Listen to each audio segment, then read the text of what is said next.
Selam arkadaşlar, ben Aygerem, Kazakistanlıyım ve Kazakça öğrenenlere yardımcı oluyorum bu kanalımda. Eğer siz Kazakça öğreniyorsanız bu kanalı kaybetmemelisiniz. Belki de siz benim önceki videolarımı izlemişsinizdir, dersimi izlemişsinizdir. Bayağıdır ara verdim, artık tekrardan geldim. Çünkü ben YouTube formatını çok seviyorum. O yüzden de daha çok videolar yapmayı düşünüyorum. Bu videolarımı da şöyle, ben size böyle ifadeler, kalıp ifadeler veya çok kullanılan kelimeleri söyleyeceğim veya bazen de gramer öğreteceğim belki de. Bazı derslerimi de podcast olarak da dinleyebilirsiniz. Araba sürerken, otobüsteyken, dışarıda yürürken, koşarken olsun dinleyebilirsiniz. Sizin daha çok Kazakça öğrenmenize yardımcı olacağını düşünüyorum. O zaman bugün biz arkadaşlar Kazakça'da en çok kullanılan kelimeleri öğreneceğiz. Yani bunlar 12 ya da 15 tane olabilir. Şimdi bakalım. İlk kelime bizim nasılsın kelimesini öğrenelim. Nasılsın Kazakça'da kalaysın, kalaysın, kalay demek. Nasılsın, sen nasılsın demek. Kalaysın, evet, güzel. Buna cevap olarak biz ne diyeceğiz? İyiyim ya. Жақсымын, жақсы iyi demek. Жақсымын, жақсымын. Sen kalaysın, sen nasılsın, sen kalaysın. Güzel. Günün kalay öttü. Günün kalay öttü. Sizce ne demek bu? Günün nasıl geçti diyor. Günün kalay öttü. Benimle birlikte tekrarlayın ikinci defa. Günün kalay öttü. Süper. Bir sonraki.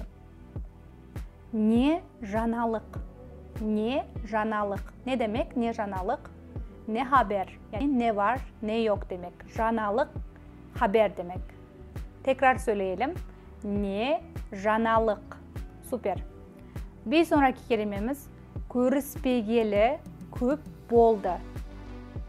Görüşmeyeli çok oldu demek. Tekrar söyleyelim. Görüşmeyeli көп болды. Ben zaten buraya alt yazı koyacağım. Kirilce ve Latince.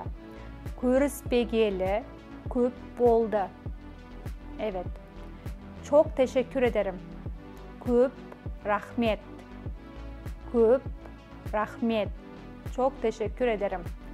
Көп rahmet. Bir sonraki ifade kеңесің үшін rahmet. Kеңесің үшін rahmet. Bu bize tavsiyen için teşekkür ederim demek. Kеңес, tavsiye. Kеңесің үшін rahmet. Tekrar söyleyelim.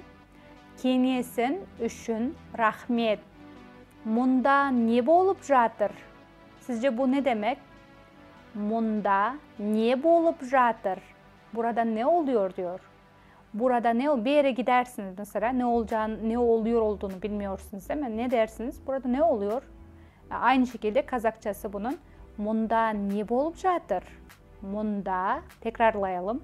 Мұнда ne болып жатыр? Güzel. Bilmiyorum. Kazakçası bilmeymen. Ne demek? Bilmiyorum demek. Bilmeymen.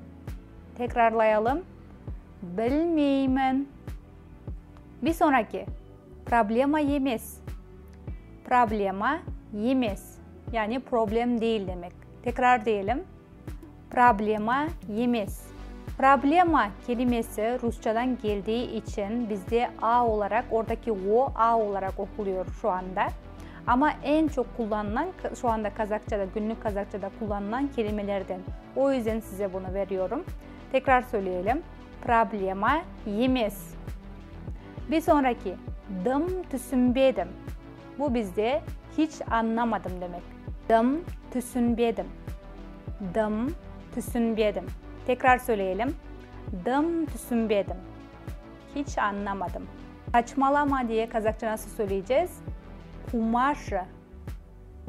Kumaşı. Birlikte söyleyelim. Kumaşı. Güzel. Çok sevindim. Өте қуаныштымын. Өте қуаныштымын. Yemekleri çok lezzetli. Tamaqları өте дәмді. Tamaqları өте дәмді. Görüşmek üzere. Көріскенше. Görüşkenşe. Evet arkadaşlar, ben böyle yani 10-15 tane kelimelerden videolarımda böyle az dakikalara sığdırarak aslında size böyle vermeye çalışıyorum. Siz de bunları dediğim gibi her gün dinleyebilirsiniz. Kazakça öğreniyorsanız her yerde podcast olarak dinleyip playlist olarak dinleyebilirsiniz. Böylece birçok kelimeyi aklınızda tutabilirsiniz dinleyerek ve siz de tekrarlayarak. Eğer böyle videoların çok gelmesini istiyorsanız yorumlarda bekliyorum, beğenilerinizi bekliyorum, beni motive etmenizi istiyorum. Sizge sәттілік тілеймін. Size başarılar diliyorum. Kazakça'da sizge sәттілік тілеймін. Size başarılar diliyorum. Sәттілік başarı demek. Görüşkenşe.